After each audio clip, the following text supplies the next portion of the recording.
Issue 35, a very interesting issue because it's the start of a brand new faction, the Sylvaneth, and this is the Arch Revenant.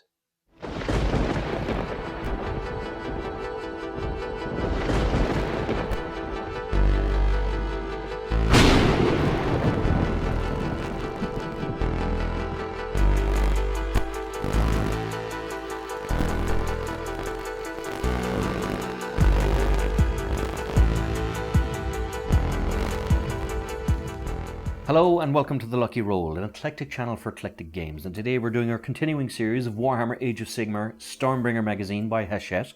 This is issue 35 and we get the Arch Revenant that I have painted and I will show it to you in just a moment. But first we'll have a quick look at what the magazine inside shows us. So it focuses on the Sylvaneth, which of course the first of whom's models we receive in this magazine. Now they're a very kind of nature-based faction. They were made long ago to guard nature in the mortal realms, and they're made from life magic and spiritual energy, and their forms often resemble the forests that they are sworn to protect. They're fierce fighters and they're allies of the Order. So they're allies to the Alliance of Order. So when they identify a threat, of course, they fall on the enemy in droves. So they're all children of Ariel, who was, they're created by her. Ariel, she's the goddess of life, and their role is to nurture and protect the places that are sacred to her. And you have different types. You have, of course, a Tree Lord Ancient, which is basically made from bark and oak, and is as tough as the actual trees they're made from. And you have the Spirit Warriors, which are kind of spirit creatures that resemble elves. And they're born from ancient soul pods that when they die, they can be kind of reborn again from these soul pods. You have a continuation, part 3 of the story of Venom. You also have a celestial history. So this goes into something quite interesting that before Sigmar came to Azyr, there was these things called the Dragon Ogres.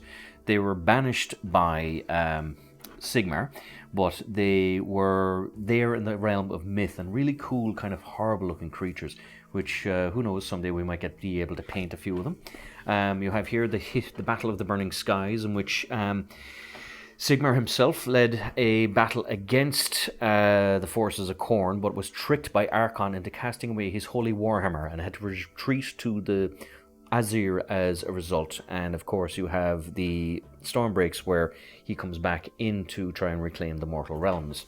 This is the Arch Revenant, so you get here, of course, the usual bit of information on it. You have names, character traits, the usual. You also have how to build. Now, it wasn't difficult to build, but I would recommend sub-assembly before painting this character, because it's very elaborate and pointy and prickly, and you'd have difficulty kind of getting a brush into certain aspects. You have a nice big paint guide here again, because, you know, you've built up a nice paint collection here. You have more rules. You have the War Scrolls for the Arch Revenant, and you have the War in the Woods, which is a nice little kind of dual battle between the Alliance of Order and Destruction, between the Gloomspite Gitz leader and the Sylvaneth leader. So let's have a look at the model itself. Now, the model is absolutely gorgeous. I was a bit intimidated at painting this model because I'm not very good at working with light paints or light colors, but washes do a lot of the work for you. So I used a kind of a Corax white base, whereas normally I'd use an Abaddon black.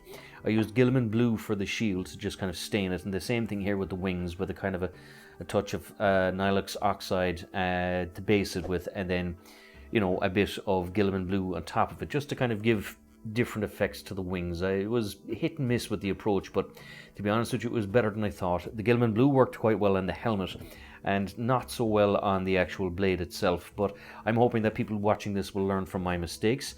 The armor itself is kind of a tree bark, which is kind of interesting. So it was a kind of case of Dryad bark was the base paint I used, with Gorthor brown as a kind of a little highlight, and I used Lauren Forest for the little green bits. So it's a very interesting kind of faction that, because they're based on the trees, you would need kind of 2 or 3 different shades of green to kind of highlight it, and it's not many colors you'd have in your collection at the moment, but nevertheless a really cool looking model.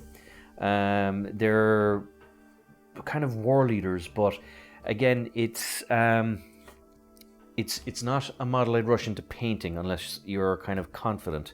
So especially if you're using a white base, because white is very unforgiving.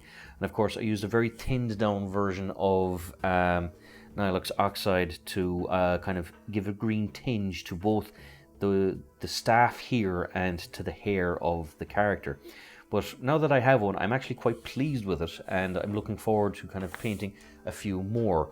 But that, ladies and gentlemen, was the latest issue of Stormbringer magazine.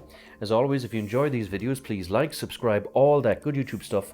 And until next time, good luck, God bless, and stay safe.